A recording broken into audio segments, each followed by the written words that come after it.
இயக்க ரீதியில் இருக்கக்கூடிய சகோதரர்கள்லாம் இது கண்டிப்பாக யோசிக்க வேண்டிய ஒரு விஷயம்.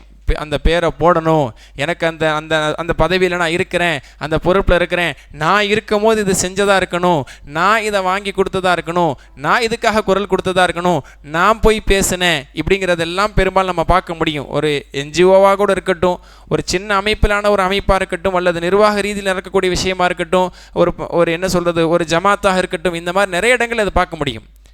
நான் தான் இருந்தேன், நான் தலைவனாக இருக்கும்போது செஞ்சேன், நான் செயலாளராக இருக்கும்போது செஞ்சேன், நான் போய் பேசி தானே வந்துச்சு, நாளை அதை வாங்கி கொடுத்தேன், நாளை செஞ்சு கொடுத்தேன், என் மூலியமால நடந்தது என்பதெல்லாம் அது ரொம்ப அபாயமானது. இப்படி பெரும் பெரும் விஷயங்களை செஞ்ச ரசூலுல்லாஹோ சஹாபாக்கள் அப்படியான வார்த்தையை சொன்னதில்லை, என்னால் நடந்தது என்று சொல்லலை. அவங்க அதெல்லாம் சாதிச்சுட்டு அல்லாஹ்வால் நடந்ததுன்னு அடக்கமாக சொல்லக்கூடிய ஒரு பண்பாட்டை தான் அவர்கள் நமக்கு கற்றுத்தந்தாங்க. எல்லாருக்குமே அல்லாஹ் தான் காரணம். லா ஹவுல வலா குவத்த இல்லா பில்லா, அல்லாஹ் நாடியை தவிர எதுவுமே நடக்கலை. இதுதான் இஸ்லாம் நமக்கு கற்றுத்தந்தது. அல்லாஹ்வுடைய அருளால் தான் இது அரங்கேறியது, அல்லாஹ்வுக்கே எல்லா புகழும் என்ற ரீதியில் தான் நம்ம இருக்கணுமே தவிர, நான் இல்லாமல் நடந்திருக்குமா, நான் இல்லாமல் அது நடக்க முடியுமா என்ற ரீதியில் நாம் பேசக்கூடியதெல்லாம் ரொம்ப ஆபத்தான ஒன்று. அது அல்லாஹ்வுக்காக நாம் செய்யவில்லை என்பது அது காட்டுது. நான் செஞ்சேங்கிறத நான் சொல்லி காட்டணும், நான் இல்லாமல் நடந்திருக்குமா என்பதை சொல்லி காட்டும் பொழுது நான் தான் அப்படிங்கிற விஷயத்தை நம்மளை அறியாமலே நம்ம அதை முற்படுத்துகிறோம். இந்த கட்டத்துக்கு என்றைக்குமே நம்ம வரக்கூடாது. அல்லாவை கொண்டு நடக்குது, அல்லாவுக்காக நாம் அதை செஞ்சோம் அப்படிங்கும் போது அது அல்லாவுக்காக முற்படுத்தப்பட்டதாக இருக்கணுமே தவிர நம்மளுடைய பேர் அதில் முன்ன வரக்கூடியதாக இது இருக்கக்கூடாது. அல்லாஹ் பல இடங்கள் அதை எச்சரிக்கிறான். அஊது பில்லாஹி மினஷ் ஷைத்தானிர் ரஜீம். பிஸ்மில்லாஹிர் ரஹ்மானிர் ரஹீம். إن الحمد لله نحمده ونستعينه ونستغفره ونؤمن به ونتوكل عليه ونعوذ بالله من شرور أنفسنا ومن سيئات أعمالنا من يهده الله فلا مضل له ومن يضلله فلا هادي له ونشهد أن لا إله إلا الله وحده لا شريك له ونشهد أن محمدا عبده ورسوله أرسله بالحق بشيرا ونذيرا وداعين إلى الله بإذنه وسراجا منيرا. أما بعد، فقد قال الله تعالى في القرآن العظيم بعد أعوذ بالله من الشيطان الرجيم بسم الله الرحمن الرحيم وما أمروا إلا ليعبدوا الله مخلصين له الدين حنفاء ويقيموا الصلاة ويؤتوا الزكاة وذلك دين القيمة. وقال النبي صلى الله عليه وسلم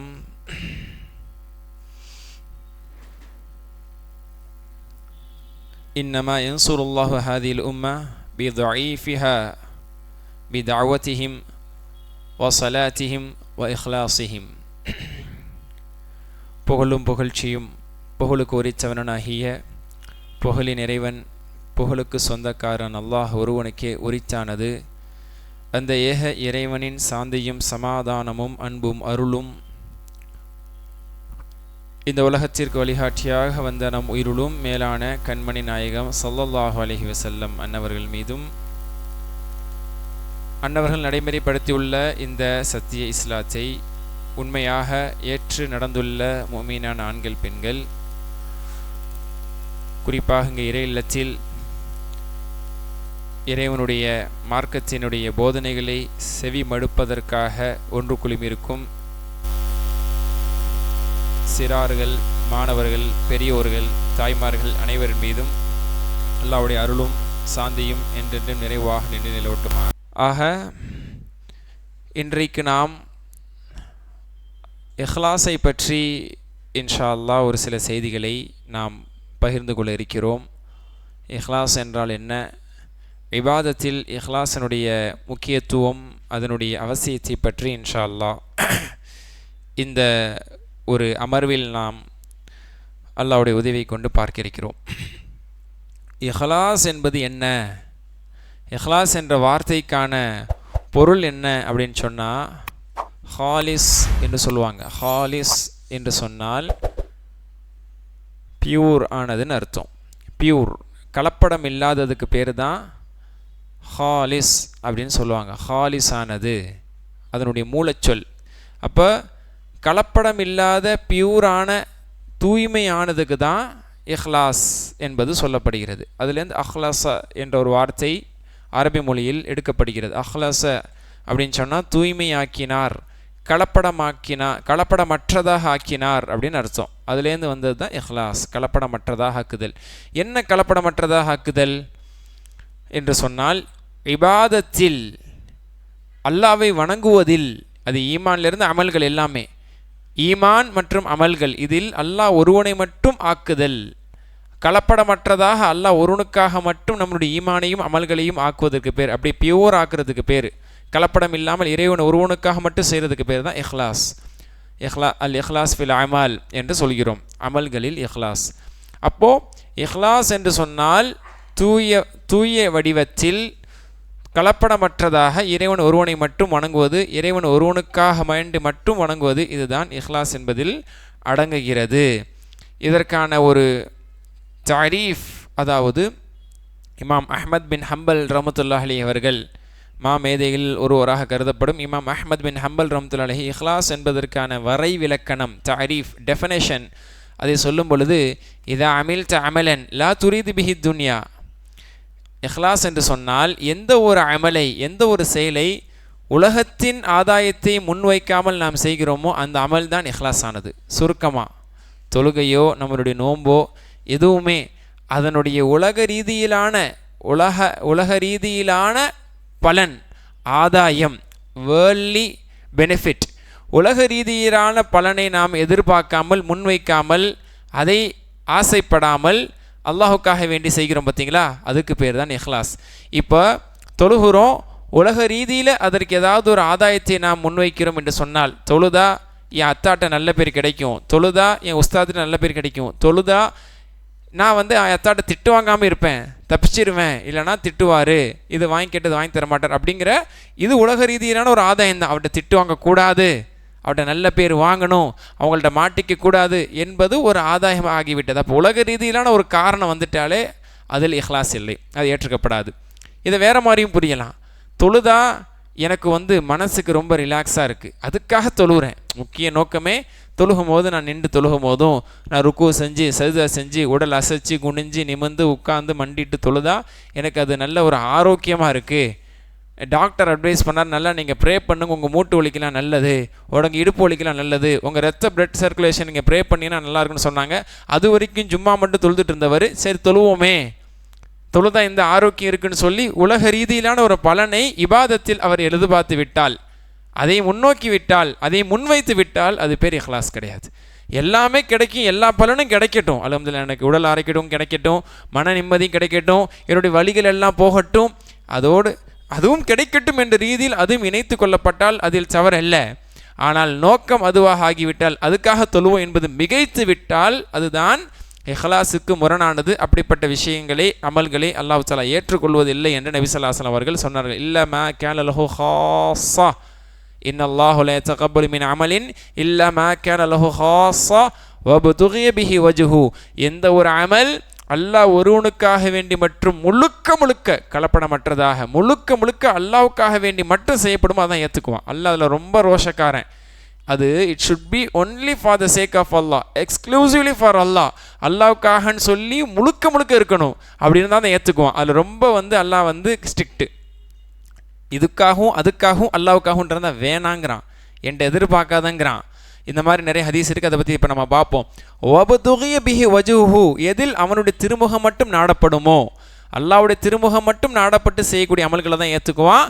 மற்றவங்களுடைய முகமும் நாடப்படுகிறது, மற்றவங்களுடைய நல்ல பேரும், மற்றவங்கள்ட்ட நல்ல பேரும் நாடப்படுகிறது, எதிர்பார்க்கப்படுகிறதுனா தேவையே இல்லை என்ற அதில் தூக்கி வீசிடுவான். அப்போ அஹ்மத் பின் ஹம்பல் ரஹ்மத்துல்லாஹி அலைஹி சொல்கிறாங்க, இதை அமில்த அமலன் லா துரிது பிஹி துன்யா, உலக ரீதியிலான எந்த ஆதாயத்தை நீங்கள் எதிர்பார்க்காம ஒரு அமலை செய்தால் அந்த அமல் தான் இஹ்லாஸோடு செய்யப்பட்ட அமல். வஹாதல் இஹ்லாஸ் இஹ்தாஜு இலா முஜாஹதத்தின் நஃப்ஸ், ஆக இந்த இஹ்லாஸ் என்பது ஆன்மாவோடு ஒரு பெரு போராட்டத்தின் பக்கம் தேவை உடையது.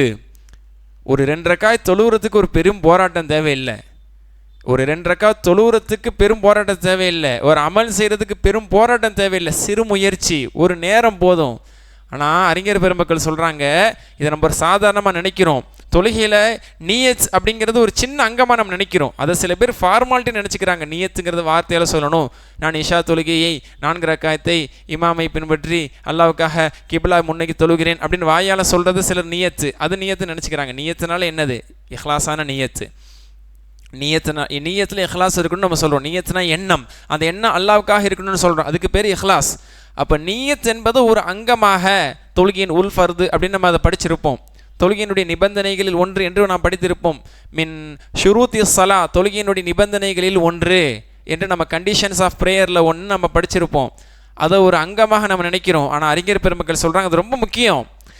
அந்த தொழுகை நீங்கள் யாருக்காக நம்ம தொழுகிறோம், ஒரு அமலை நம்ம எதற்காக செய்கிறோங்கிற அந்த இன்டென்ஷன், பேஸான இன்டென்ஷன் இருக்குல்ல, அது ரொம்ப முக்கியம். அது பெரும் மன போராட்டத்துக்கு அது தேவையுடையதுங்கிறாங்க. பெரும் மன போராட்டத்தோடு தான் ஒவ்வொரு அமலையுமே ஒரு மூமின் செய்ய வேண்டும். இல்லைனா நம்மளை அறியாமலே ஒவ்வொரு செயலிலும் நம்மளுக்கு தெரியாமலே இஹ்லாஸ் இல்லாத நிலை மாறிவிடும். அல்லாவுக்காக தான் செய்கிறோங்கிற நிலை கட்டம் என்பது நம்மளை அல்லாமலே அறியாமலே மாறி அது மனிதர்களுக்காகவோ பேருக்காகவோ புகழுக்காகவோ பாராட்டுக்காகவோ பழிப்புகளுக்கு அஞ்சினா கெட்ட பேர் வந்துடக்கூடாது, நம்மளை யாரும் தப்பாக நினச்சிடக்கூடாதுங்கிறதுக்கு இந்த ஏதாவது ஒரு ரீசன் வந்துடும். அதை நம்ம தான் செல்ஃப் இவால்வேட் பண்ணணும், சுய மதிப்பீடு செய்யணும். என்னுடைய ஒவ்வொரு அமலும் தூங்கி எந்திரிச்சது நைட்டு தூங்குற வரைக்கும் அமல் செய்கிறேன்ல, மற்ற விஷயம் கிடையாது. சொந்தக்காரங்களை பார்க்க போகிறதோ வேறு இடத்துக்கு நம்ம போகிறதோ சாப்பிட்றது குடிக்கிறது மற்ற ஆக்டிவிட்டீஸை பற்றி பேசவில்லை. இபாதத், தொழுகை பள்ளி வாசலில் இருக்கக்கூடிய இபாதத்தாக இருக்கலாம், வெளியிடங்களில் இருக்கக்கூடிய இபாதத்தாக இருக்கலாம். நன்மையை நாடி செய்யக்கூடியதில் என்னுடைய இன்டென்ஷன் என்ன, சோல் இன்டென்ஷன் என்ன அப்படின்னு நம்ம யோசித்து பார்த்தோம்னா எல்லாத்துக்கான காரணம் அல்லாஹ் ஒருவனுக்காக மட்டும் இருந்துச்சுன்னா தப்பிச்சோம். அங்கே எங்கே ஏதாவது மாறுனுச்சுன்னா நிர்வாகிகளுக்காகன்னு சொல்லி சில விஷயங்களை சில பேர் செய்ய வேண்டியது வரும், மக்களுக்காகன்னு சொல்லி சில நேரங்களில் சில விஷயத்தை சிலர் செய்ய வேண்டியது வரும், அத்தாவுக்காகன்னு சொல்லி நிறைய விஷயங்களை செய்ய வேண்டியது வரும், ஆசிரியருக்காகன்னு செய்ய வேண்டியது வரும். அது ஒரு ஹோம்ஒர்க்னா பிரச்சனை இல்லை, ஒரு சப்மிஷன் அது பிரச்சனை இல்லை. எனக்கு இன்ட்ரெஸ்ட் இல்லை தான், உஸ்தாது கேட்குறாங்க அதுக்காக பண்ணேன், தப்பு இல்லை. ஒரு ஹதீஸ் எழுதிட்டு வர சொல்கிறாங்க, அதை எழுதுறதுக்கு நம்மளுக்கு ஈடுபாடு இல்லை, சரி அது ஒரு ஹோம்ஒர்க்காக நினச்சி அது ஒரு பணியாக நினச்சி உஸ்தாது திட்டுவாங்க நிற்க வச்சோம் எழுதுனா அது இஹ்லாஸ் இல்லாமல் போச்சுன்னு சொல்ல மாட்டோம். அது ஒரு வேலை, எனக்கு கொடுக்கப்பட்ட ஒரு பொறுப்பு, அது வேற. ஆனால் நாம் நன்மையை நாடி இறைவனிடத்தில் நன்மையை நாடி செய்யக்கூடிய ஒரு சுபஹான் அல்லாஹ்வாக இருக்கட்டும், குர்ஆன் ஓதுதலாக இருக்கட்டும், நோம்பாக இருக்கட்டும், தொழுகையாக இருக்கட்டும், உம்ரா ஹஜ்ஜு போன்ற பெரும் அமல்களாக இருக்கட்டும், அல்லது ஒரு சில நொடிகளில் செய்யக்கூடிய சிறிய சிறிய அமல்களாக இருக்கட்டும், இதற்கான ஒரு அடிப்படை காரணம் அல்லாஹ் ஒருவனை திருப்திப்படுத்த, அல்லாவுக்காக அல்லாஹ்வுடைய நன்மையை வாங்குவதற்காக இல்லாமல் நான் சொன்ன வேறு ஏதாவது ஒரு காரணமோ அல்லது இதை தாண்டிய காரணமோ வந்துருச்சுன்னா அது ஏற்றுக்கொள்ளப்படாத ஒன்று அப்படிங்கிறத நபி ஸல்லல்லாஹு அலைஹி வஸல்லம் சொல்கிறாங்க. இது போன்ற ஹதீஸ்களை முன்வைத்து இமாம் அஹ்மத் பின் ஹம்பல் ரஹ்மத்துல்லாஹி அலைஹி சொல்கிறாங்க, இஹ்லாஸ் என்பது எந்த ஒரு அமலை உலக ரீதியிலான ஆதாயத்தை நீங்கள் எதிர்நோக்காமல் முன்வைக்காமல் செய்வீங்களோ அந்த அமலில் இஹ்லாஸை நினச்சிக்கிறீங்க. எந்த அமலில் உலகத்தை நீங்கள் எதிர்பார்த்துட்டீங்களோ உலக ஆதாயம் எப்படியாவது வேறு, ஒவ்வொருத்தருடைய எதிர்பார்ப்பு வேறையாக இருக்கலாம், வேறுபடலாம். அவன் இதுக்காக செய்கிறான், அவன் சரியில்லை அப்படின்னு நம்ம சொல்லுவோம். ஆனால் நம்ம வேறு எதையாவது ஒன்று எதிர்பார்த்துருப்போம் உலக ரீதியில். அவர் எதிர்பார்த்தது நம்ம எதிர்பார்த்துருக்க மாட்டோம். ஷைத்தான் யாரை எப்படி மடக்கணுமோ அப்படி மடக்கும். அப்போ உலக ரீதியிலான ஆதாயம் இல்லாமல் எந்த அமல் செய்யப்படுமோ அந்த அமல்கள் இஹ்லாஸான அமல்கள். வஹாதல் இஹ்லாஸ் யஹ்தாஜ் இலா முஜாஹதத்தின் நஃப்ஸ், இந்த இஹ்லாஸ் என்பது மன போராட்டத்தின் பக்கம் தேவை உடையது. ஒவ்வொரு அமலையுமே அப்படி போராடி தான் செய்யணும். ஏன்னா இதே அஹ்மத் பின் ஹம்பல் ரஹ்மத்துல்லாஹி சொல்கிறாங்க, கால் அஹது சலஃப், அஹ்மத் பின் ஹம்பல் ரஹ்மத்துல்லாஹிக்கு முன்னாடி வந்த சலஃபுகளை சொல்கிறாங்க. எனக்கு முன்னால் வந்த மார்க் அறிஞர்கள் மூத்த அறிஞர்களில் ஒருவர் கூற நாங்கள் கேள்விப்பட்டுள்ளோம், ம அஜல்து ஷையன் அஷத்து அலைய, எந்த ஒரு விஷயத்தை குறித்தும் இவ்வளவு சிரமப்பட்டதில்லை, நான் எந்த ஒரு செயலுக்காகவும் இவ்வளோ சிரமப்பட்டதில்லை. அஷத்து அலை மின் நீயத்தி, என்னுடைய நீயத்தை சரி செய்வதை காட்டிலும் என்னுடைய எண்ணத்தை நான் சரி செய்வதற்காக எடுத்துக்கொள்ளப்பட்ட முயற்சி. இது என்ன முயற்சி? கல் மண்ணு தூக்கக்கூடிய பெரும் முயற்சியா? இந்தாப்பா என்னால் முடியல, நீனு வா ஒரு கை கொடு, அந்த முயற்சி இல்லை, மனதோடு. அதான் முஜாஹத்து நஃப்ஸ்ன்னு சொன்னாங்கல்ல, மன போராட்டம். நான் எப்படிப்பட்ட ஒரு பெரிய போராட்டம் எதுக்கு செஞ்சதில்லை, என் உள்ளத்தோடு நீயத்தை சரி செய்வதற்காக நான் மேற்கொண்ட போராட்டத்தை விடவும் பெரிய போராட்டம் என் வாழ்க்கையில் நான் போராடினதே இல்லை. ஃபென்னஹா தத்த கல்லபு அலைய, ஏன்னா ஒரு நிலையில் இருக்க மாட்டேங்குது. தஹஜ்ஜத் தொழுகிற ஒரு பழக்கம் எடுத்துக்கிடுவோம். தஹஜ்ஜத் தொழுவக்கூடிய பழக்கம் உள்ளவங்க அப்படியே யோசிச்சுக்கிறங்க, ஒவ்வொரு நாளும் எந்திரிச்சு தொழுவும் போது அது அல்லாவுக்காக அல்லாஹ் திருப்திப்படுத்த மட்டும்தான் தொழுவுங்கிற நியத்து அதே மாதிரி இருக்குமான்னு யோசிச்சு பாருங்க. இருக்காது. ஒரு நேரத்தில் நம்ம தொழுவு எந்திரிக்கிறது நம்ம மனைவி பார்க்கும் போதோ, தொழுகாத வேறு யாராவது பார்க்கும் போதோ, தஹஜ்ஜத்லாம் பாய் தொழுகிறாரேன்னு அவங்களுக்கு ஒரு எண்ணம் வருமே அப்படிங்கிறத நினச்சி நமக்குள்ளே ஒரு சின்ன சந்தோஷம் வருது பார்த்தீங்களா, ஸ்பாயில். அதில் நம்மளுக்கான நம்மளை அறியாமல் ஒரு மகிழ்ச்சி, நம்ம தஹஜ்ஜத்லாம் தொழுகிறோன்னு அவங்களுக்கு தெரியுது. அல்லது நீங்கள் தஹஜ்ஜத்லாம் விடாமல் தொழுகிறீங்க, மாஷா அல்லாஹ் தஹஜ்ஜத் பாபந்தியாக இருக்கிறீங்க, தஹஜ்ஜத்தை ரெகுலராக தொழுகிறீங்க அப்படின்னு சொல்லும்போது நம்மளுக்குள்ள ஒரு சந்தோஷம், அல்ஹம்துலில்லாஹ்னு சொல்லுவோம். சொன்ன போதிலும் ஒரு விதமான மகிழ்ச்சி, ஒரு நெகிழ்ச்சி வருது பார்த்தீங்களா. அந்த இடத்துல இஹ்லாஸ் அடிபடுகிறது, அந்த இடத்துல இஹ்லாஸ் பாதிப்படைகிறது. அப்போ எந்த ஒரு அமலை செய்யும் போதுமே, இன்றைக்கி நான் செய்யும் போதும் இது அல்லாவுக்காக தான், இன்றைக்கி நான் தொழுத இஷா அல்லாவுக்காக தான், என்னுடைய பின் சுன்னத் அல்லாவுக்காக தான், வித்திரு தொழுகை அல்லாவுக்காக தான், நம்ம உட்காந்து இப்போ பயான் கேட்குறது இது மார்க்கத்தின் அமர்வு இது அல்லாவுக்காக தான். எதுவுமே நாம் ஓதக்கூடிய திலாவத்துகள், நம்ம செய்யக்கூடிய எல்லாமே இபாதத்துகள் அமல்கள் என்று இருப்பது எல்லாமே அல்லாவுக்காக வேண்டி மட்டும்தான் இருக்கணும். நம்மளை அறியாமலே அந்த நியத்து மாறிக்கிட்டே போகும். ஷைத்தானுக்கு 2 விதமான சூழ்ச்சி. ஒன்று அமலை செய்ய விடாத சூழ்ச்சி, பலகீனமானவர்களிடத்தில் அந்த சூழ்ச்சியில் வெற்றி அடைவான், தொலை விடாமல் தடுப்பான். இதை பல தருணங்களில் நாம் பல இடத்துல சொல்வது. தொலை விடாமல் வென்றெடுப்பான், நோன்பு வைக்க விடாமல் வென்றெடுப்பான், தர்மம் கொடுக்க விடாமல் பலரை வென்றெடுப்பான், குரானை ஓத விடாமல் பலரை வென்றெடுப்பான், மார்க்க வகுப்புகளில் கலந்து கொள்ள விடாமல் பலரை அவன் வென்றெடுப்பான். வெளியில் வச்சிருப்பான், கடைகளிலும் ரோட்லையும் வீட்லையும் சுத்தக்கூடிய இடத்துல வச்சிருப்பான். அப்படி பலரை வென்றெடுத்திருப்பான். 2வது கட்டமாக எப்படி வென்றெடுப்பான்னா, தொழுகை போயிட்டியா, ஓ நீயத்தில் விளாட்றேன், ஃபிசிக்கலாக நம்மளுடைய உடலையே வரவிடாமல் தடுப்பான். உடலால் வந்துட்டோம்னா நம்மளுடைய ஆன்மா, நம்மளுடைய ஸ்பிரிச்சுவல், நம்மளுடைய எண்ணத்தில் அவன் ஊடுருவான். நம்மளவே ஃபிசிக்கலாக வரவிடாமல் தடுக்கிறது தான் அவனுடைய மெயின் அஜெண்டா. வரவிடாமல் தடுத்துட்டானா வேலை முடிஞ்சு, அடுத்தால பார்த்துருவான். முடிஞ்சு, ஒரு ஆள் நம்ம மீனை பிடிச்சாச்சு, அடுத்த மீனுக்கு தூண்டியில் போடு, மீனை பிடிச்சாச்சு, அடுத்த மீனுக்கு தூண்டியில் போடு. மீனாக மாட்டிட்டா மாட்டினவங்க யார்? அமல் செய்யாமல் பின்தங்கியவர்கள். இப்படி மாட்டாமல் தப்பிச்சு தொழுகைக்கு வந்துட்டோம்ல, நம்மளை விட்டுட்டு போயிடுவோன்னு நினைக்கிறீங்களா? நம்ம விஷயத்தில் தான் அவன் அடுத்த கட்ட முயற்சியை மேற்கொள்வான். நீ தொழுதாலும் உனக்கு நன்மை இல்லை பாரு, நீ நோன்பு வச்சாலும் உனக்கு நன்மை இல்லை பாரு, அல்லது அந்த நன்மையில் நான் குறைவை ஏற்படுத்துகிறேன் பாரு என்ற ஒரு ரீதியில் நிய்யத்தில் அவன் தடுமாற்றத்தை ஏற்படுத்துவான். அதான் அஹது சலஃப் அஹமத் பின் ஹம்பல் சொல்கிறாங்க, முன்னால் வந்த சலஃபுகள் ஒருவருடைய கூற்று, தத்தகல்லபு அலைய, என்னுடைய உள்ளத்தில் நியத்து தடுமாறுகிறதுங்கிறாங்க. அவங்களாம் நம்மளுக்கு நியத்தை கற்று தந்தவங்க, அமலை அல்லாவுக்காக எப்படி செய்ய வேண்டும் என்று போதித்தவர்கள். ஆனால் அவர்களே உணர்ந்து சொல்கிறாங்க, நியத்தை ஒரு நிலையில் வைக்க முடியலையே, அல்லாவுக்காகன்னு ஒரு அமலை செய்யும். ஏன்னா நிறைய மார்க்க பணிகளை செஞ்சவங்க, குரானையும் ஹதீஸையும் கற்று பல மக்களுக்கு கற்றுக் கொடுத்து தீன்தான் வாழ்க்கை என்று வாழ்ந்தவர்கள். அவங்களுடைய பயம் என்னென்னா, அல்லாவுடைய கிருபையில் நம்ம மார்க்கத்துக்காக வாழ்கிறோம், மார்க்க கல்வியை படிக்கிறோம், கற்றுக் கொடுக்குறோம், எல்லாம் செய்கிறோம். ஆனால் நம்ம நியத்தில் ஷைத்தான் வெள்ளாண்டு இவ்வளோவையும் செய்ய வைத்து பலன் இல்லாமல் ஆக்கிறோனுங்கிற அச்சம், அந்த பயம் அவர்களிடத்தில் மிகைத்திருந்தது. அதனால தான் எதுக்கும் நான் போராடியதை விட நியத்தை சரி செய்கிறதுக்காக போராடினது தான் அதிகம். நியத்தை ஒரு நிலையில் வைக்க முடியவில்லை, அது தடுமாறுகிறது. அல்லாவுக்காக வேண்டி மட்டும் என்ற ஒரே அந்த நிலையில் நம்மால் அதை கட்டுப்படுத்தி வைக்க முடியவில்லை என்று சலஃபுகள் கூறியிருக்கிறார்கள் என்று சொன்னால் நிச்சயம் இது ஒப்புக்கொள்ள வேண்டிய, சிந்திக்க வேண்டிய, நாம் எல்லாம் உணர வேண்டிய ஒரு விஷயம். அந்த நிலையில தான் நியத் என்பது இருக்கிறது. ஏன்னா யாரையுமே அல்லாஹ் பாதுகாத்த நல்லடியார்களை தொலை விடாமலாம் அவன் தடுத்துட முடியாது. அப்படி நம்ம இருந்துருவோமா, இன்றைக்கி நீ மஹ்ரிபு போகாத, அவ்வளோ சீக்கிரம் வென்றெடுத்துட முடியாது. தொழுகையை கடைபிடிக்கக்கூடியவங்களையும், நோன்பை கடைபிடிக்கக்கூடியவங்களையும், தான தர்மங்களை சரியாக கொடுக்கக்கூடியவங்களையும், ஹராம் ஹலாலை பேணக்கூடியவங்களை அவன் தொலை விடாமலாம் நிறுத்திட முடியாது, ரொம்ப கஷ்டம். ஆனால் என்ன செய்ய முடியும், அந்த தொழுகையினுடைய நியத்தில் கோளாறை ஏற்படுத்த முடியும். அதில் ஷிர்க் வரைக்கும் கூட கொண்டு போய் சேர்க்க முடியும். முழுக்க சில நேரத்தில் பிறருக்காகவே அந்த தொழுகை அமைந்து விட்டால் அந்த தொழுகை பிறருக்கானதாகவே ஆயிரும். அல்லாஹ்வுடைய நபி ஸல்லல்லாஹு அலைஹி வஸல்லம் அவர்கள் ஒரு செய்தியை சொல்கிறாங்க, அல் ஹதீஸுல் குதுசி. அல் ஹதீஸுல் குதுசினா என்ன? அல்லாஹ்வுடைய ஒரு கூற்றை, அல்லாஹ்வினோட ஒரு செய்தியை நபி ஸல்லல்லாஹு அலைஹி வஸல்லம் அவர்கள் தனது நாவிலிருந்து சொன்னால் அல் ஹதீஸுல் குதுசி. அல்லாஹ்வுடைய ஒரு செய்தி, அல்லாஹ்வுடைய வார்த்தையிலே அது வந்துவிட்டால் என்ன? குரான். அல்லாஹ்வுடைய செய்தி ரசூல்லா நாவிலிருந்து வந்தா ஹதீஸ் குதுசி. ரசூல்லாவுடைய செய்தி ரசூலுடைய நாவிலிருந்து வந்தா அல் ஹதீஸ் நபவி. அதான் ஹதீஸ்ன்னு ஷார்ட்டாக சொல்கிறோம். இப்படி 3 இருக்குது.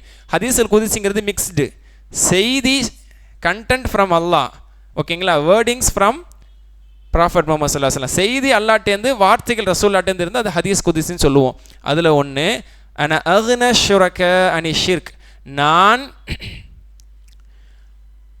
எனக்கு ஷிர்க் வைப்பவர்களை விட்டும் நான் தேவையற்றவன். யாரையெல்லாம் எனக்கு இணையாக வணங்குகிறார்களோ, அல்லாஹ்வுக்கு இணையாக செடிகளையும் கொடிகளையும் மரங்களையும் மற்ற சிலைகளையும் வணங்குகிறார்கள். அல்லாஹ் தஆலா சொல்கிறான், எனக்கு இணையாக்கப்படக்கூடிய அனைத்து இணைகளை விட்டும் நான் தேவையற்றவன், எனக்கு எதுவுமே தேவையில்லை. மக்கள் அப்படி நினச்சிக்கிட்டாங்க, அல்லாஹ்வுக்கு இவைகள் எல்லாம் உதவியாளர்கள் அப்படின்னு நினைக்கிறாங்க. ஒன்று எனக்கு தேவையில்லை. மன் அமில அமலன் அஷ்ரக ஃபீஹி மஇய கைரி, எவர் ஒருவர் ஒரு செயலை, மன் அமில அமலன், அல்லாஹ் எப்படி சொல்கிறான், யார் ஒரு அமல் செய்வாரோ, அமல்னா அது தொழுகையாக இருக்கலாம், தர்மமாக இருக்கலாம், நோம்பாக இருக்கலாம், அமல்கள் நம்ம சொல்கிறோம்ல, வாட் எவர் எது வேணாலும் இருக்கலாம். அஷ்ரக ஃபீஹி மஇய கைரி, அதில் என்னோடு சேர்ந்து வேறு ஒருவரையும் அவர் இணைத்து கொண்டால், எனக்காக செய்ய வேண்டிய ஒரு அமலை எனக்காகங்கிறது இருக்குங்கிற அல்லாஹ். ஏன்னா மழை அப்படின்னு அல்லா தஆலா சொல்கிறான், எனக்காகவும் ஒருத்தர் தொழுகிறாரு, மற்றவருக்காகவும் தொழுகிறார் அப்படின்னா தரக்துஹு வ ஷிர்கஹு, அவன் ஷிர்கையும் அவனையும் நான் விட்டு விடுவேன். ஷிர்க்குனா இணைப்புன்னு அர்த்தம். ஷிர்க்குனா என்னென்னு அர்த்தம்? இணை வைத்தல். ஷிர்க்குனால நம்ம தமிழ் என்ன சொல்லுவோம்? இணை வைத்தல். அதை யோசிங்க, அந்த வார்த்தை யோசிங்க. இணை வைத்தல்னா இறைவனுக்கு இணையாக ஒன்றை வைத்தல், இறைவனுக்கு இணையாக ஒன்றை நம்புதல், இறைவனுக்கு இணையாக ஒன்றை நாம் வணங்குதல். இப்போ அல்லாஹ் தஆலா என்ன சொல்கிறான், ஒரு அமலை எனக்காகவும் செய்கிறேன்னு சொல்லிட்டு வேற ஒருத்தருக்காகவும் செஞ்சுட்டா நீயாச்சும் இணையாச்சும் என்னோட இன்னொருத்தரை இணைச்சிட்டியே. இந்த தொழுகையில் எனக்காகவும் தொழுவுனேன், அல்லாவுக்காகவும் தக்பீர் கட்டினேன், ஆனால் உன்னோட உள்ளத்தில் என் அத்தா வந்துட்டார் அதனால் நான் தொழுறேன், உஸ்தாத் வந்துட்டாங்க அதனால் நான் தொழுறேன், இல்லை இவங்கள்ட்ட நல்ல பேர் வாங்கிறதுக்காக தொழுறேன்னு இன்னொருத்தர் நீ இணைச்சிட்ட, அவங்களுக்காக நான் அந்த இபாதத்தை ஆக்கிட்டேன்னா சரி எனக்கு தானே செஞ்ச ஒரு 50% நன்மையை வாங்கிக்க. கிடையாது, ஜீரோ, ஒன்றுமே கிடையாது. நான் அவனையும் அவனுடைய அமலையும் அவனுடைய ஷிர்கையும் விட்டு விடுகிறேன் என்று அல்லாஹ் சுப்ஹானஹு வ தஆலா சொல்வதை ஹதீஸுல் குதுஸியாக நபி ஸல்லல்லாஹு அலைஹி வஸல்லம் அவர்கள் சொல்கிறார்கள். இன்னும் சில ஹதீஸ்கள் எப்படி வருதுன்னா,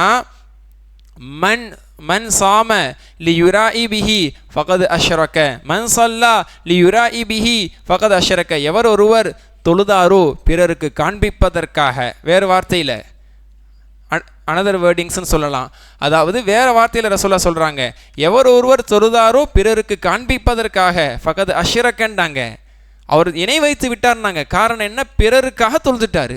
அல்லாவுக்காக தானே தொழுகணும், பிறருக்காக தொழுதுட்டார், அதனால் அவர் நன்மை இழந்து விட்டார், பாதி நன்மை இழந்து விட்டார் அப்படிலாம் சொல்லலை, அவர் ஷிர்க் செய்து விட்டார். மசாம, எவர் ஒருவர் நோம்பு நோற்றாரோ லியுராஇ பிஹி, பிறருக்கு காண்பிப்பதற்காக, ஃபகத் அஷ்ரக, அவரும் இணை வைத்து விட்டார். இப்போ நோன்பு வைக்கிறாங்க, ரமதானுடைய காலத்தில் நோன்பு வைக்கிறாங்க, நோன்பு வைக்கக்கூடிய எண்ணமே இல்லை, எல்லாரும் நோன்பு வைக்கிறாங்க, எனக்கு நோன்பு வைக்கிற எண்ணமே இல்லை, வைக்காட்டி எனக்கு கேவலமாக திட்டுவாங்க, இப்படி மாடு மாதிரி வளர்ந்துருக்கிற 7 கழுத வயசு வந்துருச்சு, உனக்கு நோன்பு வைக்க மாட்டேன் நம்மளை திட்டுவாங்களே, வைப்போம், அசிங்கமாக இருக்கும், வைப்போம் என்று அத்தா திட்டுறாங்க, அம்மா திட்டுறாங்க, நண்பர்கள் திட்டுறாங்க, ஹாஸ்டலில் பசங்க இருக்கிறாங்க, எல்லா பசங்களும் வைக்கிறாங்க. ஒரு 2 பேருக்கு நோன்பு வைக்கிற நோக்கமே இல்லை, எண்ணமே இல்லை, அல்லாட்ட நன்மையே ஆதரவு வைக்கலை, அவனோட தொழுகை இல்லை, ஒன்றில் நோன்பு வைக்கிற எண்ணமே இல்லை, வைக்காட்டியா நம்ம அசிங்கமாக தனியாக தெரியும், நம்மளுக்கு அந்த பசியை கூட நம்ம தாங்க மாட்டோமா, நோன்பு வைக்கிறது கூட நம்மளுக்கு எண்ணெய் இல்லையான்னு நினச்சிருவாங்க, அதனால் வைப்போம் அப்படின்னா பிறருக்காக வச்சுட்டாங்க.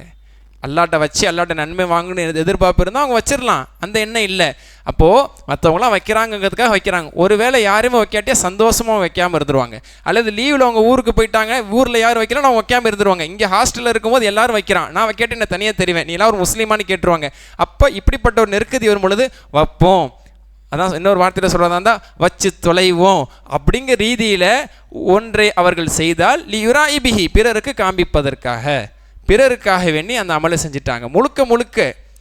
முழுக்க அதுதான் நோக்கமாக இருந்தால் ஏற்றுக்கப்படாது.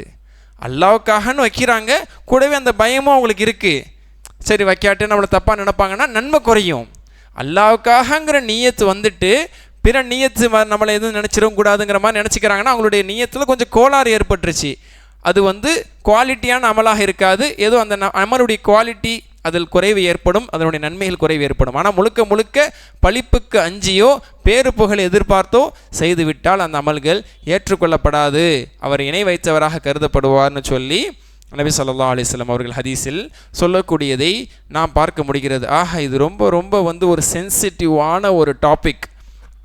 இஹ்லாஸ் அப்படிங்கிறது ரொம்ப சென்சிட்டிவானது. இது ரொம்ப சரியான முறையில் நம்ம இதை புரிஞ்சிக்க கடமைப்பட்டிருக்கிறோம். பல இடங்களிலே நபி ஸல்லல்லாஹு அலைஹி வஸல்லம் அவர்கள் இதை வலியுறுத்தி சொன்னாங்க. முன்னாடி ஒரு ஹதீஸ் சொன்னேன்ல, அந்த ஹதீஸினுடைய அறிவிப்பாளரோட சொல்கிறேன். அபு உமாமா ரலியல்லாஹு அன்ஹு அறிவிக்கிறாங்க. நஸஈ எனக்கூடிய ஹதீஸ் நூலில் இது இடம்பெற்றிருக்குது. நஸஈ எனக்கூடிய ஹதீஸ் நூலில் இடம்பெற்றிருக்குது. இன்னல்லாஹ லா யக்பலு மினல் அமல், அல்லாஹ் சுப்ஹானஹு வ தஆலா எந்த ஒரு அமலையும் கபூல் செய்வதில்லை, ஏற்றுக்கொள்வதில்லை. இல்லம கான ஹாஸா, எது அவனுக்காக வேண்டி மட்டும் இருக்குமோ, வபதுகிய பிஹி வஜூஹு, எதில் அவனுடைய திருமுகம் மட்டும் நாடப்படுமோ. ஆக அல்லாஹ்வுடைய திருமுகத்துக்காக வேண்டி மட்டும், அல்லாஹ்வுக்காக வேண்டி மட்டும் செய்யக்கூடியவற்றை மட்டுமே இறைவன் ஏற்றுக்கொள்வான் என்பதை இந்த ஹதீஸில் நபி ஸல்லல்லாஹு அலைஹி வஸல்லம் அவர்கள் தெள்ள தெளிவாக சொல்கிறாங்க. ஆக அமல் என்பது முழுக்க முழுக்க அல்லாஹ்வுக்காக வேண்டி மட்டும் செய்யணுங்கிறது தான். இதில் அமல் நியத்தில் தடுமாற்றம் ஏற்பட்டால் அதன் மூலமாக அமல்களில் என்ன பாதிப்பு ஏற்படும் என்பதை பற்றி அபுதாவூதில் ஏற்படக்கூடிய ஒரு ஹதீஸை அறிஞர் பெருமக்கள் சொல்கிறாங்க.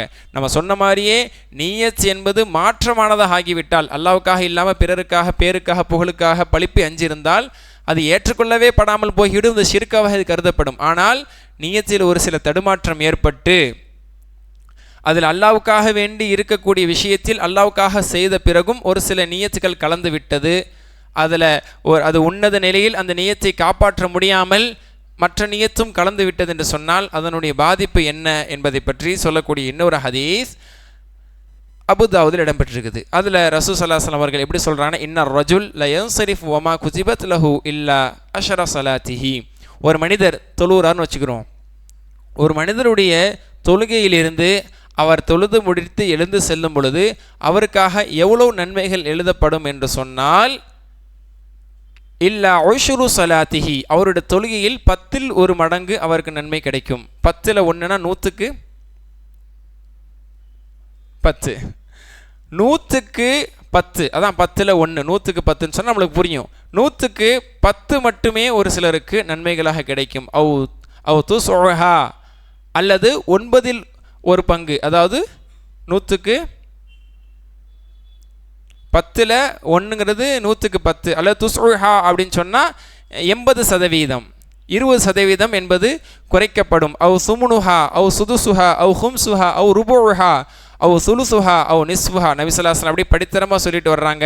10ல் 1 அல்லது 10லிருந்து 2 மடங்கு குறைவாகவோ, 3 மடங்கு குறைவாகவோ, 4 மடங்கு குறைவாகவோ, இப்படி குறைவாக அவருடைய நன்மைகளிலே குறைவு ஏற்பட்டு கொண்டே இருக்கும். சிலருக்கு 3ல் 1 பங்கு தான் கிடைக்கும், 3ல் 1 பங்கு மட்டும்தான் நன்மைகள் கிடைக்கும். சிலருக்கு பாதி தான் நன்மை கிடைக்கும், பாதி தான் நன்மை கிடைக்கும். அப்போ 90% சிலருக்கு கிடைக்கும், 80% சிலருக்கு நன்மை கிடைக்கும், 70% கிடைக்கும், 60%, 50%, 40% இப்படி கிடைத்து கொண்டு வரும். சிலருக்கு ருபோஹா 25% தான் நன்மை கிடைக்கும். சிலருக்கு சுலுசுஹா 33%, 3ல் 1 பங்குனா 33% நன்மைகள் கிடைக்கும். சிலருக்கு நிஸ்ஃபுஹா 50% நன்மை கிடைக்கும். இப்படி என்னென்ன வார்த்தைகள் இருக்கோ எல்லா வார்த்தையும் நபி ஸல்லல்லாஹு அலைஹி வஸல்லம் பயன்படுத்தி சொல்கிறாங்க.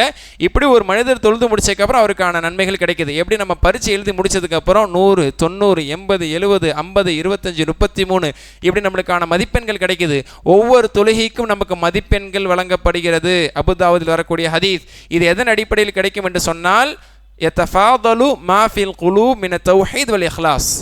அவர் எந்த அளவுக்கு அல்லாஹ்வுக்காக வேண்டி மட்டும் தொழுதாரோ, தௌஹீதை நிலைநாட்டி, வல் இஹ்லாஸ், இஹ்லாஸை முன்வைத்து அல்லாஹ்வுடைய திருமுகத்துக்காக தொழுதாரா, எதற்காக தொழுதார் என்பதை முன்வைத்து அவருடைய தொழுகையில் ததஃபாதலு, நன்மைகளுடைய ஏற்றக்குறைவு, ஏற்றத்தாழ்வு என்பது ஏற்படுகிறது. 90ல் 100ல் 90, 80, 70 என்று அது குறைந்து கொண்டே செல்கிறது என்பதாக நபி ஸல்லல்லாஹு அலைஹி வஸல்லம் அவர்கள் சொன்ன செய்தியை அறிஞர் பெருமக்கள் இந்த இடத்துல முன்வைக்கிறாங்க. ஆக நம்முடைய நன்மைகள் முழுமையாக கிடைக்க வேண்டும் என்று சொன்னால் அதிலும் இஹ்லாஸ் என்பதுதான் முக்கியமானது. அல்லாஹ்வுக்காக வேண்டி மட்டுமே நான் தொழுகிறேன், இது முழுக்க முழுக்க அல்லாஹ்வுக்காக இருந்துச்சுன்னா இன்ஷா அல்லாஹ் முழுமையான நன்மை. அந்த இஹ்லாஸில் எப்போ தடுமாற்றம் ஏற்படுமோ, அதனால தான் அறிஞர்கள் சொல்கிறாங்க, அந்த இஹ்லாஸில் தடுமாற்றம் ஏற்படுவதே நாங்கள் அஞ்சுகிறோம். அப்படி தடுமாற்றம் ஏற்பட்டு பிறருக்காக மற்ற விஷயத்துக்காக அப்படின்னு ஆயிரும் போது சில நேரங்களில் முழுக்க அந்த இஹ்லாஸ் போகும் பொழுது முழுக்க இல்லாமல் அது ஆகிவிடுகிறது, அல்லது ஒரு சில சதவீதங்கள் அந்த தொழுகையினுடைய நன்மைகள் குறைந்து விடுகிறது. இதுக்கு தான் ஷைத்தான் முயற்சி செய்வான். ஒவ்வொருடைய உள்ளத்திலும் ஷைத்தான் இதனால் தான் ஊடுருவுகிறான். அதனால தான் எந்த ஒரு அமலை செய்யும் பொழுதும் நாம் ஷைத்தானை தூரப்படுத்துகிறோம். குர்ஆனை ஓத ஆரம்பிக்கும் பொழுது ஃபைதா கரஅத்தல் குர்ஆன் ஃபஸ்தஈஸ் பில்லாஹி மினஷ் ஷைத்தானிர் ரஜீம், நீங்கள் குர்ஆனை ஓத ஆரம்பிக்கும் பொழுது அஊது பில்லாஹி மினஷ் ஷைத்தானிர் ரஜீம் என்று சொல்லுங்கள். விரட்டப்பட்ட ஷைத்தானை விட்டு பாதுகாவல் தேடுகிறேன் என்று சொல்லி நாம் குர்ஆனை ஓதும் பொழுது ஷைத்தானுடைய ஊடுருவல் அவனுடைய கவனத்தை திசை திருப்புதல் போன்ற சூழ்ச்சிகள் நமக்கு இருக்காது. நாம் அல்லாஹ்வுக்காக அந்த அமலை இன்ஷா அல்லாஹ் செய்ய முடியும். அதனால தான் தொழுகையில் தக்பீர் கட்டி முதல் துவாவை நாம் ஓதிய பிறகு அவுது பில்லாஹி மினஷ் ஷைத்தானிர் ரஜீம் சொல்லி பிஸ்மில்லாஹ் சொல்லி நம்ம சூரத்துல் ஃபாத்திஹாவை ஓதுறோம். ஆக ஷைத்தானை விட்டு நாம் அவனை தூரப்படுத்துவதற்காகத்தான் இந்த யுக்திகள் எல்லாம் நம்மளுக்கு கற்றுத்தரப்பட்டிருக்கிறது. அல்ஹம்துலில்லாஹ். ஆக இதுவரை நாம் பார்த்த செய்திகள் மூலமாக தெரிந்து கொண்ட விஷயம், இஹ்லாஸ் என்பது அல்லாஹ்வுக்காக செய்ய வேண்டும் என்பது ஒரு மேல் அதிகமான ஒரு அலங்காரமான ஒரு விஷயம் அல்ல. ஒரு இபாதத்தில் இருக்கக்கூடிய அலங்காரமான அம்சம்னு சொல்லுவோம், அந்த மாதிரியான அம்சங்கள் கிடையாது. அடிப்படையான அம்சம், பேசிக் ஃபண்டமெண்டல், அதுதான் அடிப்படையே. அதை கொண்டு தான் ஒரு இபாதத்து ஏற்றுக்கொள்ளப்படுமா என்ற ஒரு கட்டத்திற்கே நாம் வர முடியும் என்பதை இதுவரை நாம் பார்த்த செய்திகள் மூலமாக அல்ஹம்துலில்லாஹ் தெரிந்து கொள்ள முடிகிறது. இதில் நிறைய விஷயங்கள் நமக்கு இஹ்லாஸை முன்வைத்து சொல்லக்கூடிய சம்பவங்களை நம்ம கேள்விப்பட்டிருப்போம், நிறைய தடவை நம்ம கேள்விப்பட்டிருப்போம். நாளை மறுமையில் முதலில் விசாரணை என்பது 3 நபர்களுக்கு அப்படின்னு நபி ஸல்லல்லாஹு அலைஹி வஸல்லம் சொன்னாங்க. அந்த 3 நபர்களுடைய தீர்ப்பு நரகம் என்று அறிவிக்கப்படும். ஆனால் அந்த 3 பேர் யார்? நரகத்துக்கான அமல்களை கொடிய செயல்களை செய்தவர்களானா இல்லை.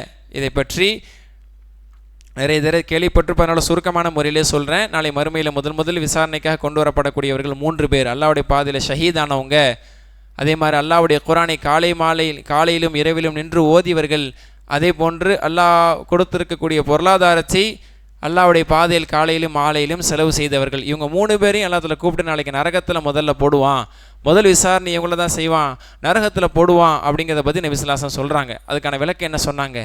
ஷஹீதானவரிடத்தில் அல்லாஹ் தஆலா சொல்லி கேட்பான், என்ன செஞ்ச அல்லாஹ், என்னுடைய பாதையில் என்ன செஞ்சேன்னு கேட்கும்போது, நான் உன்னுடைய பாதையிலே போராடினேன், நான் உன்னுடைய காத்தல்து ஃபீக ஹத்தா உஸ்தஷ்ஹித்து, உன்னோட பாதையில் நான் போராடி உனது பாதையில் நான் கொல்லப்பட்டேன், ஷஹீதானேன் அப்படின்னு சொல்லும்போது அல்லாஹ் தஆலா சொல்லுவான், கதப்த் நீ பொய் சொல்கிறாய். ஏன் பொய் சொல்கிற? வலாக்கின்னக காத்தல்தில் என்னக்க யுகால் ஃபுலானுன் ஜரி, நீ மிகப்பெரிய ஒரு வீரன் என்று பேசப்பட வேண்டும், மாவீரன் பேசப்படணும், நீ போர் செஞ்ச மாவீரன் என்று நீ பேசப்பட்டு விட்டாய், அந்த பேரை உலகத்தில் சம்பாதித்து விட்டாய், இவனை எடுத்துக்கொண்டு நரகத்தில் தூக்கி வீசுங்கள் என்று அல்லாஹ் தஆலா சொல்லுவான். முகம் குப்புற அந்த அல்லாஹ்வுடைய பாதையில் ஷஹீதானவர் கூட முகம் குப்புற தூக்கி வீசப்படுவார். நடக்க இருக்கக்கூடிய விஷயம். அதே மாதிரி ஒருவர் கல்வியை கற்றார், குர்ஆனை கற்றார், குர்ஆனை ஓதினார், அதையெல்லாம் அவருக்கு நினைவுபடுத்துவானா, குர்ஆனை கற்றுக்கொண்டாயே, அதை ஓதினாயே, மக்களுக்கு எடுத்து சொன்னாயே, ஞாபகம் இருக்கான்னு கேட்கும்போது ஆமா அப்படின்னு அவர் ஒத்துக்குவார்.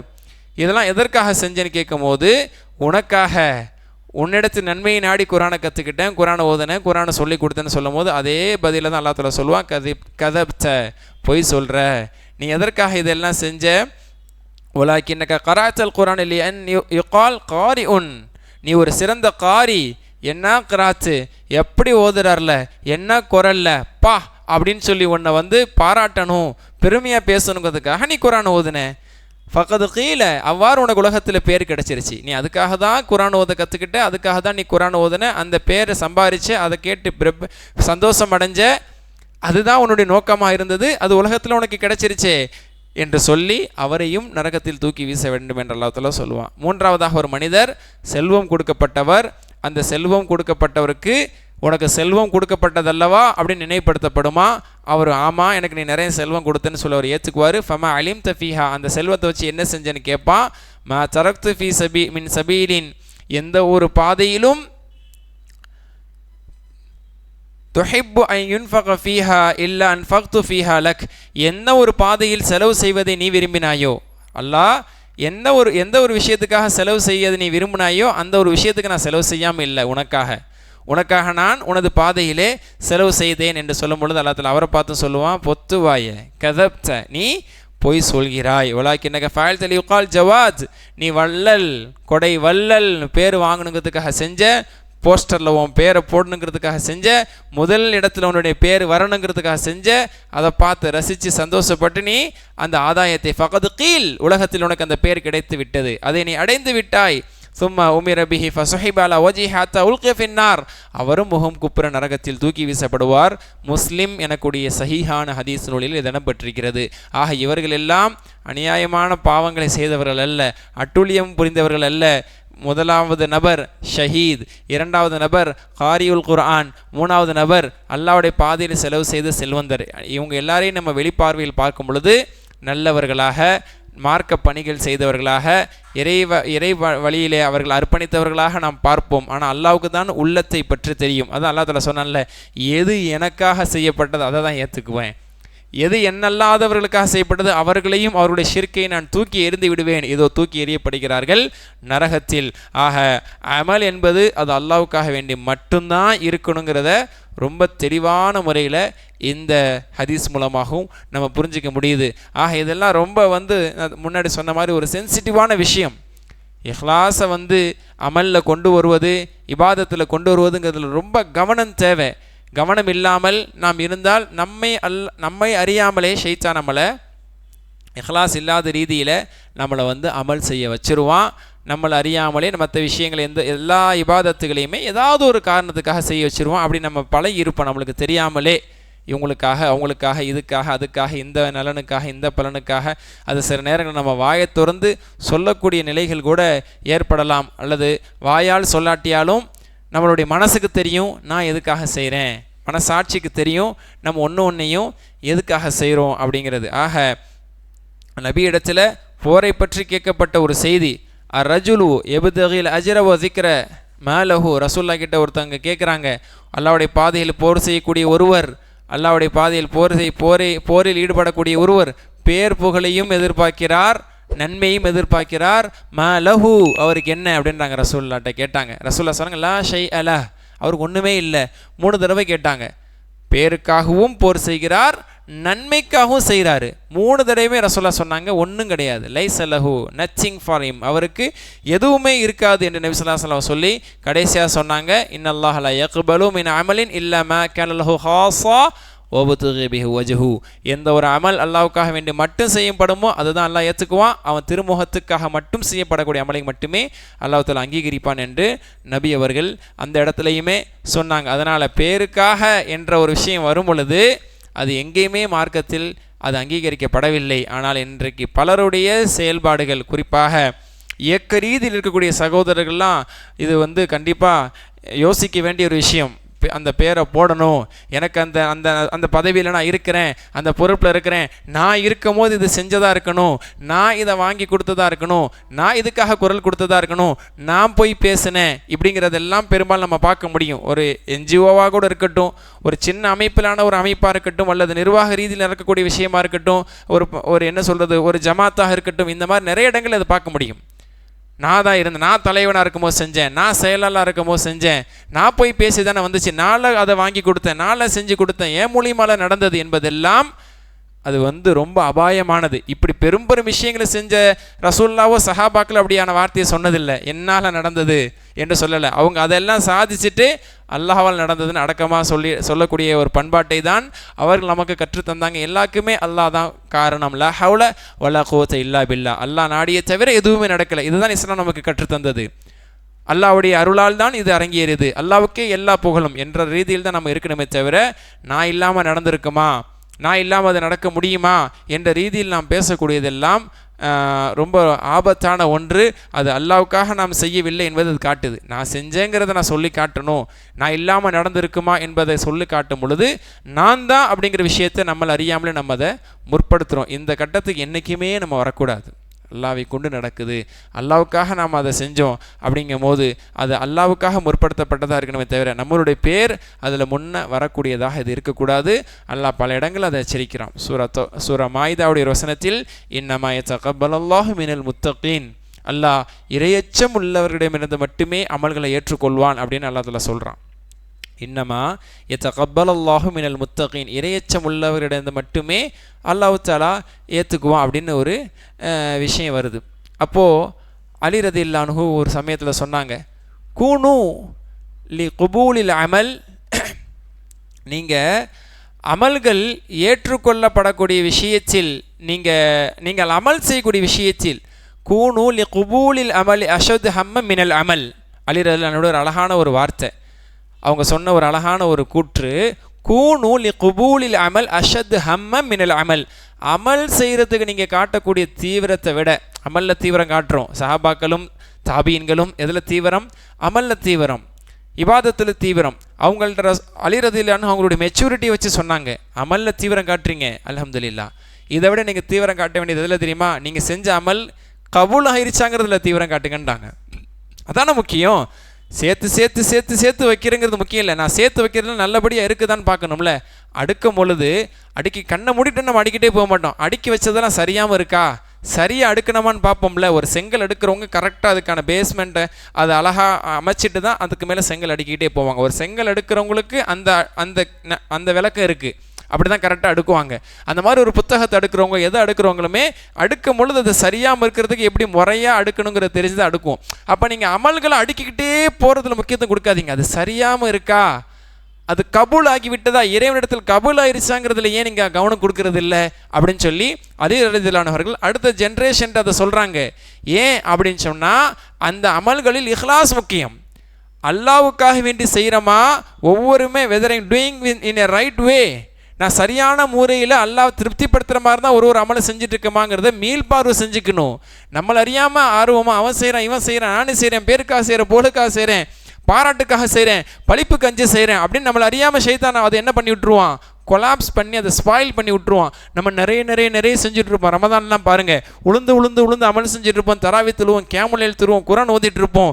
பல பேருடைய நெய்யத்தில் ஷைத்தான் விளையாண்டு போயிடுவான். அந்த நேரத்தில் அதை எல்லாரும் பார்க்குறாங்க அப்படிங்கிற அந்த சந்தோஷத்துக்காக, நானும் அமல் செய்கிறேன் அப்படிங்கிறத காட்டுறதுக்காக, நானும் வந்து கேமுல்லையில் தொழுதுங்கிறத காட்டுறதுக்காக, அல்லது தொழுதுருப்பே இதை சொல்லி காட்டுறதுக்காக, ஒரு தராவி நான் உடலையே இந்த வாட்டி அப்படிங்கிறது, ஒரு கேமுல்லையில் நான் உடலையே அன்னைக்கு அவ்வளோ காய்ச்ச, இது ஏன் சொல்லி சந்தோஷப்படணும்னு கேட்குறேன். இது ஏன் நம்மள்ட்ட வந்துருச்சு அப்படின்னா, அது அல்லாவுக்காக வேண்டி தான் நான் செஞ்சேன், நாளைக்கு கியாமத்தில் மஹ்ஷர் மைதானத்தில் இதுக்கு என்ன அல்லாஹ் எனக்கு தரப்போறான்னு அந்த கூலியை எதிர்பார்த்துருக்கவங்க பயத்தில் இருப்போம். என்னோட தொழுகையை ஏற்றுக்கிட்டானே இல்லையோ, என் கியாமுல்லையில் ஏற்றுக்கிட்டானே இல்லையோ, என் திலாவத்தை ஏற்றுக்கிட்டானே இல்லைங்கிற அந்த உணர்வு தான் இருக்கும். அதை மறந்துட்டவங்க தான் இதுக்கு எனக்கு இப்பயே ஒரு ஆதாயம் வேணும், எப்போ மஹ்ஷர் மைதானத்தில் போய் அதுக்கான கூலியை வாங்குறது, இப்பயே ஒரு ஆதாயம். என்ன ஆதாயம்? பேறுகள், பாராட்டுகள். அப்போ உங்களை மாதிரி வருமா? நீங்கள் அப்படி தான் செம்மையாக தொழுவுற ஆள், நீங்கள் தான் 4 குரான் முடிச்சிங்களே, உங்கள் அளவுக்கு வராஜி, நான் 2 குரானுக்கு நான் திணறிட்டேனே, நீங்கள் எப்படி 4 தடவை முடிச்சிங்க, எப்படி 3 தடவை முடிச்சிட்டிங்க, அப்படியே நெகிழ்வு. அப்போ அது ஏன் அப்படின்னா, அதுதான் நம்ம உலகத்திலேயே அதற்கான ஒரு ஆதாயத்தை தேடுதல், அந்த பேரை புகழ். சில பேருக்கு அது நோய், புகழ்ந்தாதான் சந்தோஷம். ஒரு தர்மம் செஞ்சதுக்கப்புறம் அதை யார்ட்டையா சொல்லி அதை புகழ்ந்தாங்கன்னா சாட்டிஸ்ஃபேக்ஷன். செஞ்சுட்டு யார்கிட்டையும் சொல்லவும் இல்லை, யாரும் பார்க்கவில்லை, அதுக்கு எந்த ஒரு ஒரு ஒரு அப்ரிஷியேஷன் கிடைக்கலன்னா அது அவங்களுக்கு செஞ்ச மாதிரியே திருப்தியாக இருக்காது. இது முழுக்க நேர் எதிரானது. சஹாபாக்கள் ஒரு அமலை செஞ்சுட்டு அதை யாரும் பார்த்தாங்கன்னா பயப்படுவாங்க. சுன்னத்தான தொழுகைகளை மறைந்து மறைந்து தொழுவாங்களாம், நஃபீலான தொழுகைகளை மறைஞ்சு மறைஞ்சு தொழுவாங்களாம். நம்ம நிறைய தொழுவுறங்கிறது யாரும் நினைக்கக்கூடாது, அவங்களுக்காக செய்கிற நினச்சக்கூடாது, பயந்து பயந்து ஒதுங்கி ஒதுங்கி அமல்களை செய்வாங்களாம். இப்போ யாராவது வந்து புகழ்ந்துட்டா பாராட்டிட்டாங்கன்னா அல்லாஹ் நம்மளுக்கான கூலியை முற்படுத்திட்டானோ, நம்மளை பாராட்டுறாங்களே, நம்மளுக்கு இதுதான் கூலியோ, ஏன்னா உலகத்தில் சொல்லப்பட்டு விட்டது, உலகத்தில் உனக்கு கிடைத்து விட்டதுன்னு ரசூலுல்லாஹ் எச்சரிக்கிறாங்கல்ல. நாளை மறுமையில் பலர் நரகத்துக்கு போகுது. சஹாபாக்கள் பயந்தாங்க, யாரும் புகழாதீங்கன்றாங்க, இந்த வேலை வச்சுக்காதீங்கன்றாங்க. ஆனால் நம்மளுக்கு விட்டா காசு கொடுத்து பேச வைக்கக்கூடிய சமுதாயத்தை இன்றைக்கி நம்ம பார்க்குறோம். அந்த அளவுக்கு நம்மளுடைய இபாதத்தில் நம்மளை மெச்சிக்கிறாங்க, நம்மளை புகழ்கிறாங்க, நம்மளுடைய இபாதத்தை வச்சு நம்மளை வர்ணிக்கிறாங்கன்னா நம்மளுக்கு சந்தோஷம் வருது. பயந்தான் தரணும், பயந்தான் வரணும். பேசாதீங்க, அதை பற்றி சொல்லாதீங்க. அல்ஹம்துலில்லாஹ், அல்லாஹ்க்கு எல்லா புகழும். ஏன்ற அளவுக்கு செய்வோம், நம்ம படைக்கப்பட்டதுக்காக தான், முடிஞ்ச அளவுக்கு செய்வோம் அப்படின்னு சொல்லி நம்ம அதை கடந்து போகணுமே தவிர அதை நினச்சி நம்ம நெகிழ்வு அடையக்கூடாது, சந்தோஷம் அடையக்கூடாது. அவர் 2 சொன்னால் அந்த இடத்துல 4 சொல்கிறது, இது என்ன அன்னைக்கு ஒரு நாள் எனக்கு அப்படி அப்படின்னு. அவள் யதார்த்தமாக நம்மளோட ஒரு இபாதத்தை ஒருத்தர் புகழ்வார், இப்படிலாம் நீங்கள் வந்துடுறீங்களே, மலையில் கூட வந்துடுறீங்களே, இது என்ன அன்னைக்கு ஒரு நாள் எனக்கு குளிர் காய்ச்ச, அப்போ அப்படியே குளிர் எனக்கு உதவி செய்ய முடியல, கஷ்டப்பட்டு உதவி செஞ்சு நடுக்கத்தோடு வந்தேன் அப்படிங்கிறதெல்லாம் அல்லாவுக்காக வேண்டி ஒரு சிரமத்தை எடுத்து செஞ்சதை எப்படி சொல்ல மனசு வரும்? அது அல்லாவுக்காக வேண்டி மட்டும் இருந்துச்சுன்னா அப்போ என்னன்னா அது அல்லாவுக்காக தான், இல்லைன்னு சொல்கிறதுக்கு இல்லை. ஆனால் ஷைத்தான் எப்படி வென்றெடுக்கிறான் அப்படின்னா, அதனோட நன்மை கொஞ்சம் எனக்கு ஷேர் கொடு, உன்னை தொலை விடக்கூடாதுன்னு நினச்சேன், வந்துட்டேன் தொலைச்சிட்ட, சரி நன்மையாவது கொஞ்சம் நான் உன்ட்டு அடிச்சுட்டு போகிறேன் அப்படிங்கிற அடிப்படையில் அது அல்லாவுக்காகன்ட்டு இருந்தால் தானே அல்லாஹ் முழுக்க நன்மை தரப்போகிறான். இந்த அதனை 4 பேர்கிட்ட சொல்லி காட்டி அதில் நீ சந்தோஷப்படுங்கிற அடிப்படையில் நம்மளோட உள்ளங்களை சில நேரங்களிலே ஷைத்தான் வென்றெடுத்து விடுகிறான். அதனால் அதில் நம்ம வந்து பல பேர் அதில் பழக்கப்பட்டவங்களாக இருப்பாங்க, ரொம்ப கஷ்டம். அப்படி உள்ளவங்களை மாற்றுறது ரொம்ப கஷ்டம். அதைத்தான் அறிஞர்கள் சொல்கிறாங்க, சலஃப் அறிஞர்கள், என் நீயத்தை சரி பண்ணுறதுக்கு நான் பெரிய போராட்டம்லப்பா போராட வேண்டியது இருக்குது. அப்படிப்பட்ட நன்மக்களே போராடி இருக்கிறாங்க. ஏன்னா அது வந்து தன்னால் அது கிரியேட் ஆயிரும். நம்மளே காமிக்கக்கூடாதுன்னு நினச்சாலும் நம்ம முன்னாடி வந்து பேசுகிறத வச்சும் பாராட்டுறத வச்சு நம்மளுக்கு அப்படிப்பட்ட நிலைமை வந்துடும். திரும்ப திரும்ப சுதாரிச்சுக்கிறணும். இந்த பேருக்கு நான் செய்கிறேனா, இந்த பாராட்டுக்காக செய்கிறேனா, இந்த பேரை இன்னும் வாங்கணுங்கிறதுக்காக செய்கிறேனா அப்படிங்கிறத நமக்கு நம்மளே கேள்வி கேட்டுக்கும் போது சில நேரத்தில் ரிசல்ட் எப்படி இருக்கலாம், உள் மனசில் கேட்கும் போது ஆமாம் நீ அதுக்கு தான் செய்யணும் நம்மளோட உள் மனசு சொல்லும். பகீர்னு அப்போ நம்ம என்ன செய்யணும், அந்த இடத்துல நம்ம அல்லாஹ்விடத்தில் பாதுகாவல் தேடி அல்லாஹ் உனக்காக செய்கிறங்கிற நிலைக்கு வரணும். அது அறிஞர் பெருமக்கள் சொல்லுவாங்க, ஒவ்வொரு அமலையும் செய்யும் போது இஹ்லாஸை நாம் மீள்பார்வை செய்ய வேண்டும். ஒரு இபாதத்தை தொடங்கும் முன்பாக அல்லாவுக்காகங்கிற நியத்தில் ஆரம்பிக்கணும். தொடர்ந்து செய்து கொண்டிருக்கும் பொழுது அல்லாவுக்காக தான் செஞ்சுட்டு இருக்கேனான்னு சொல்லி திரும்ப ரிவ்யூ பண்ணணுமா.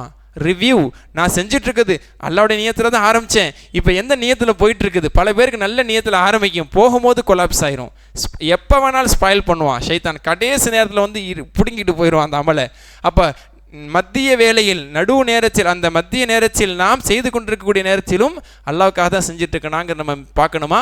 செஞ்சு முடிச்சதுக்கப்புறமும் அதை யோசிக்கணுமா, இறுதி வரை நாம் அல்லாவுக்காக செய்தோமான்னு சொல்லி அல்லாஹ்விடத்தில் துவா செஞ்சு அல்லாஹ் அதை ஏற்றுக்கணுங்கிற ஒரு எண்ணத்தோடு நம்ம செய்யணும்.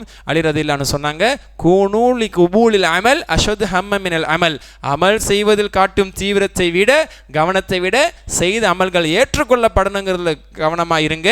ஏன் இந்த இதை திரும்ப திரும்ப சொல்கிறேன்னா, அந்த செய்தி சொல்லிட்டு அலி ரலியல்லாஹு இதே வசனத்தை தான் சொன்னாங்க. எந்த வசனம்? இன்னமா யத்தகப்பலல்லாஹ் மினல் முத்தகீன். அல்லாஹ் குர்ஆனில் சொல்கிறான், அல்லாஹ் இறையச்சம் உள்ளவரிடமிருந்து தான் ஏற்றுக்கொள்வான். இறையச்சம் என்பது என்ன? அந்த அமலை செய்யும் போது அல்லாஹ்வுக்கு பயந்து செய்திருக்க வேண்டும். இப்னு தைமிய்யா ரஹ்மத்துல்லாஹி அலைஹி இந்த ஆயத்துக்கு விளக்கம் சொல்லுவாங்க, அல்லாவை பயந்தவர்களுடைய அமலை தான் ஏற்றுக்குவானா, எல்லாம் தக்குவாதாரி கிடையாது. அப்போ நம்மளாம் தக்குவாதாரி இல்லைன்னா நம்ம அமல் ஏற்றுக்கப்படாதா? அப்படி அர்த்தம் கிடையாது, அது தவறான விளக்கம். அப்படி இல்லை, அந்த அமலில் அல்லாவை பயந்தவர். அந்த அமலில் அல்லாவை பயந்தவர்னா என்ன? அது அல்லாஹ்வுக்காக வேண்டி செஞ்சவர், வேறு யாருக்காக செய்யாமல். எந்த அமல்கள் அல்லாஹ்வுக்காக வேண்டி மட்டும் செய்யப்படுமோ அந்த அமல்கள் மட்டுமே ஏற்றுக்கொள்ளப்படும் என்பதுதான் சூரா மாயிதாவுடைய வசனத்துடைய விளக்கம் என்று தலை சிறந்த முஃபஸ்ஸிரீன்கள், விரிவுரையாளர்கள் இந்த விளக்கத்தை எடுத்து சொல்லியிருக்கிறாங்க. அதனால் இது ரொம்ப ரொம்ப திரும்ப திரும்ப சொல்லக்கூடிய ஒரு விஷயம். இது சென்சிட்டிவானது. இதை வந்து நம்ம கொஞ்சம் கவனக்குறைவு விட்டோம்னா நம்மள அறியாமலே அதை ஏதாவது ஒரு பேருக்காகவோ புகழுக்காகவோ ஏதாவது ஒரு நியத்துக்காக நம்மளை மறந்தே நம்ம செஞ்சிட்ருப்போம். பல நாட்கள் செஞ்சு முடிச்சிருவோம். நம்மளுக்கு தெரியாது அதில் 10% நன்மை நம்மளுக்கு கிடைச்சதா, அல்லது 20% தான் கிடைச்சதா, 30% தான் கிடைச்சதாங்கிறது நமக்கு தெரியாது. ஒரு கட்டத்துக்கு பிறகு முழுக்க முழுக்க வேறு நியத்துக்காகவே கூட ஷைத்தான் நம்மளுடைய அமல்களை ஆக்கி விடுவான். அந்த நன்மைகள் எதுவுமே கிடைக்காமல் போய்விட வேண்டும் என்ற ஒரு ரீதியில். ஆக நம்ம அதில் ரொம்ப கவனமாக இருக்கணுங்கிறது இந்த இடத்துல நம்ம தெரிஞ்சு கொள்ள வேண்டிய ஒரு விஷயம். அதே மாதிரி இந்த இஹ்லாஸாக செய்வதற்கான ஒரு சிறப்பு என்ன என்ற தலைப்பில் நம்ம அதையும் குறிப்பிட்டிருந்தோம். இஹ்லாஸோடு செய்வதனுடைய ஒரு பலன் என்ன என்பதை பற்றி நாம் தெரிந்து கொள்வதாக இருந்தால், நஸையிலே ஒரு ஹதீஸ், நஸை எனக்கூடிய ஹதீஸ் நூலில் ஒரு ஹதீஸை பதிவு செய்திருக்கிறாங்க இமாம் நஸை ரஹ்மத்துல்லாஹி அலைஹி. யாருடைய அறிவிப்பு என்றால் சஅத் பின் அபி வகாஸ், சஅத் பின் அபி வகாஸ் ரலியல்லாஹு அன்ஹு அவர்கள் அறிவிக்கக்கூடிய ஹதீஸ், இன்னமா யன்சுருல்லாஹ் ஹாதில் உம்மா, இந்த உம்மத்துக்கு அல்லாஹ் தஆலா உதவி செய்வதெல்லாம், இந்த உம்மத்தார்களுக்கு முஹம்மதியா முஹம்மது ஸல்லல்லாஹு அலைஹி வஸல்லம் உம்மத்தார்களுக்கு அல்லாஹ்வுடைய உதவி கிடைப்பதெல்லாம் பிதஈஃபிஹா, இந்த உம்மத்தில் இருக்கக்கூடிய இயலாதவர்களை கொண்டு. இந்த உம்மத்தில் முடியாதவர்கள், இயலாதவர்கள் இருக்கிறாங்கல்ல, அவங்க செய்யக்கூடிய துவாவால் அல்லாஹ் தஆலா இந்த உம்மத்துக்கு உதவி செய்கிறான். அவங்க முடியாத நிலையில் இருந்து அல்லாஹ்விடத்தில் அருளை ஆதரவைத்து, நன்மை ஆதரவைத்து துவா செஞ்சால் அந்த இயலாதவங்களுக்காக இந்த உம்மத்துக்கே துவா அல்லாஹ்வுடைய உதவி கிடைக்கும். ரெண்டாவது பிதாவத்திஹிம், இந்த உம்மத்தில் இருக்கக்கூடிய அதாவது இயலாதவர்கள், முடியாதவர்கள், பலகீனமானவருடைய துவாக்களை கொண்டும், வ ஸலாத்திஹிம் அவங்களுடைய தொழுகை கொண்டும், வ இஹ்லாஸிஹிம் அவங்களுடைய இஹ்லாஸை கொண்டும், அமல்களில் இருக்கக்கூடிய இஹ்லாஸ். ஆக எந்த அளவுக்கு இஹ்லாஸ் இருக்குமோ அதை வைத்து தான் அல்லாஹ்வுடைய உதவி என்பது நமக்கு கிடைக்கும் என்பது இந்த ஹதீஸின் மூலமாக தெரிந்து கொள்ள முடிகிறது. அதனால தான் பனி இஸ்ரவேலர்களில் ஒரு 3 பேர் மாட்டிக்கிட்டாங்க, ஒரு குகையில் மாட்டிக்கிட்டாங்க. அந்த அவர்கள் குகைக்கு போனதுக்கப்புறம் ஒரு பாறை உருண்டு வந்து அந்த அடைச்சிருச்சு. நீண்ட செய்தி ஞாபகம் இருக்குல்ல. அப்போ ஒருத்தங்க என்ன சொல்லி துவா செய்வாங்க, ஒரு விஷயத்தை சொல்லி துவா செய்வாங்க. அதை பற்றி பார்த்தோம்னா திரும்ப நம்ம டைம் எடுத்துரும். ஒவ்வொருத்தங்க ஒன்று ஒன்று சொல்லுவாங்க, ஞாபகம் இருக்குல்ல. ஒன்று சொல்லி அதில் எதை ஹைலைட் பண்ணுவாங்க, இதை நான் உனக்காக வேண்டி செய்திருந்தால், உனது திருமுகத்துக்காக வேண்டி செய்திருந்தால், இஜஅல்னா ஃபர்ஜன், இதிலிருந்து எங்களுக்கு விடிவை ஏற்படுத்துன்னு சொல்லி ஒருத்தங்களுமே உனக்காக இஹ்லாஸாக செய்திருந்தால் அப்படின்னு சொல்லி கேட்பாங்க. அது உண்மையிலேயே அல்லாஹ்வுக்காக இஹ்லாஸாக செய்யப்பட்டனால ஒவ்வொருத்தருடைய துவால கொஞ்சம் கொஞ்சமாக நகரும். 3வது நபருடைய துவாக்கு பிறகு நல்லாவே நகர்ந்து அவர்கள் வெளியே வருவதற்கான வாய்ப்பை அவர்கள் அடைந்தார்கள். ஆக உதவி என்பது அமலால் மட்டுமல்ல, அந்த அமலில் இஹ்லாஸ் இருப்பதால் தான் இந்த உம்மத்தார்களுக்கான உதவி என்பதை அல்லாஹ் வைத்திருக்காங்க. அதை நம்ம மறந்துடக்கூடாது. இந்த இடத்துல அலிரதனோட கூற்றும் ரொம்ப பொருத்தமானது. அமலில் மட்டும் தீவிரம் காட்டாதீங்க, அமல் ஏற்றுக்கப்படுறதுல தீவிரம் காட்டுங்க. ஆக அமல் ஏற்றுக்கப்படுவதற்கு அந்த அமலில் இஹ்லாஸ் வேணும். அல்லாஹ்வோட உதவி வருவதற்கு அமல் போதுமானதல்ல, அமலில் இஹ்லாஸ் தேவையானது. ஆக நம்ம வாழ்க்கையில் எதெல்லாம் அல்லாஹ்வுக்காக செஞ்சுருப்போம்ல, ஒரு பெரிய கட்டத்தில் சிரமமான சில காலகட்டத்தில் நம்ம ஒரு விஷயத்தை பெரிய ஒரு விஷயத்தை அல்லாஹ்வுக்காக தியாகம் செஞ்சுருப்போம். அல்லாஹ்வுக்காக வேண்டி மட்டும் செஞ்சுருப்போன்னா அதை அல்லாஹ்ட்ட முன் வைக்கலாம். யா அல்லாஹ், இதை நான் உனக்காக செஞ்சேன், எனக்கு இந்த தேவையை பூர்த்தியாக்கித்தா, என்னுடைய நோயை நீ குணப்படுத்து, எனக்கு சிறந்த ஆரோக்கியத்தை தா, எனக்கு இந்த படிப்பில் நான் இந்த மார்க் வாங்கணும், இல்லை இந்த ஸ்டடீஸ் நான் எடுக்கணும், இந்த குரூப் நான் எடுக்கணும், இந்த வேலைக்கு நான் போகணும், இந்த ஜாப் எனக்கு கிடைக்கணும், இப்படிப்பட்ட ஒரு மணப்பெண் எனக்கு அமையணும், இப்படிப்பட்ட ஒரு மாப்பிள்ளை எனக்கு அமையணும், இப்படிப்பட்ட ஒரு குழந்தை எனக்கு அமையணும் என்று நாம் அல்லாஹ்விடத்தில் நம்முடைய உன்னதமான அமல்களை முன்வைத்து நம்ம கேட்கலாம். அதில் மிக சிறந்தது இஹ்லாஸான அமல்கள். என்னுடைய இஹ்லாஸான அமல்களை ஏற்றுக்கொண்டு நீ இதை தான்னு சொல்லி நம்ம அல்லாஹ்ட்ட கேட்கலாம். அல்லது ஒரு சில அமல்கள் நம்ம முன் வச்சு கேட்கலாம், குறிப்பிட்டு கேட்கலாம். இதை நான் உனக்காக தான் செஞ்சேன், முழுக்க உனக்காகத்தான் செஞ்சேன் அப்படிங்கிறத சொல்லி கூட நம்ம அல்லாஹ்ட்ட கேட்கறது நமக்கு ஆகுமானதாக ஆக்கப்பட்டிருக்கிறது என்பதையும் இந்த ஹதீஸின் மூலமாக நாம் தெரிந்து கொள்ள முடிகிறது. ஆக அமலில் இஹ்லாஸ் என்பது அலங்காரமான அம்சம் அல்ல, அது அடிப்படையான அம்சம் என்பதை நாம் புரிந்து நம்மளுடைய எல்லா இபாதத்துகளையும் இஹ்லாஸை சரியான முறையில் கொண்டு வந்து நம்மளுடைய அமல்களை அமைத்துக்கொள்ள அல்லாஹ் அருள் புரிவானாக. இதில் இன்னொரு விபரீதமானது என்னென்னா, இஹ்லாஸ் இல்லை அதனால் நான் செய்யலை, எனக்கு இப்போ இஹ்லாஸ் இல்லை அதனால் நான் தொழுவாமல் போயிடுறேன், எனக்கு இப்போ இஹ்லாஸ் இல்லை அதனால் இப்போ நான் தர்மம் கொடுக்க மாட்டேன் அப்படின்னு சொல்லக்கூடாது. அது வழிகேடு, அது ஷைத்தானுடைய அது இன்ன ரீதியான வழிகேடு. அப்படி நிலைக்கு போகக்கூடாது. எல்லா அமலையும் செய்யணும், மனசோடு போராடி. அதுதான் அறிஞர்கள் சொல்கிறாங்க, மனசோடு போராடி செய்யுங்க, செய்யாமல் விட்டுறாதீங்க. தொழுவுறதுல நம்மளுக்கு கொஞ்சம் ஆர்வம் கம்மியாக இருக்குது, இவங்களுக்காக தொழுவுறன் மாதிரி ஆயிருமோ, இல்லை அல்லாஹ்வுக்காக தான் தொழுவுறேன்னு நம்ம மனசை மாற்றிட்டு தொழுதுறணும், அந்த தர்மத்தை செஞ்சிடணும், அந்த நோம்பை நம்ம வச்சிடணும். இந்த மாதிரி எதையுமே செய்கிறத விட்டுறக்கூடாது. அதில் ஒரு மனப்போராட்டத்தை நாம் மேற்கொண்டு இது அல்லாஹ்வுக்காகன்னு சொல்லி நம்ம செஞ்சிடணும். அதை நிச்சயமாக அல்லாஹ் சுப்ஹானஹு வ தஆலா ஏற்றுக்கொள்வான் என்பதில் எந்த சந்தேகமும் இல்லை. வாஹிரு தஅவானா அனில் ஹம்துலில்லாஹி ரப்பில் ஆலமீன். சுப்ஹானக்கல்லாஹு வ பிஹம்திக், அஷ்ஹது அல்லா இலாஹா இல்லா அன்த அஸ்தக்ஃபிருக வ அத்தூபு இலைக். அஸ்ஸலாமு அலைக்கும் வ ரஹ்மத்துல்லாஹி வ பரகாத்துஹு.